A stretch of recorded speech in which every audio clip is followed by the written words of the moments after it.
Porsche 993 Carrera RS. Turbūt šio automobilio markė ištrau ne taip, bet ką padarysim.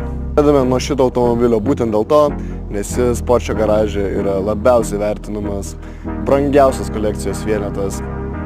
Ir šiaip man labiausiai pritraukė akį, kai atėjau į šį garažą. Kas išliko mano galvoje, kad su šiuo automobiliu jo savininkas pravažiavo net 5000 km. Tas yra įspūdingai daug, vertinant tai, kad kiekvienas kilometras yra aukso vertės. Porsche gaminami šį automobilį norėjo padaryti taip, kad jis būtų kuo lengvesnis, kuo labiau pritaikytas trasai, bet tačiau tu jo galėtum važinėti net ir gatvės. Jis gali būti registruojamas, būtent siekiant padaryti automobilį kuo lengvesnį. Mašinos kapotas buvo padarytas iš aliuminio, naudojamas plonintas stiklas ir netgi garso izoliacija buvo išimta, siekiant sutaupyti kuo daugiau svorio. Koks rezultatas?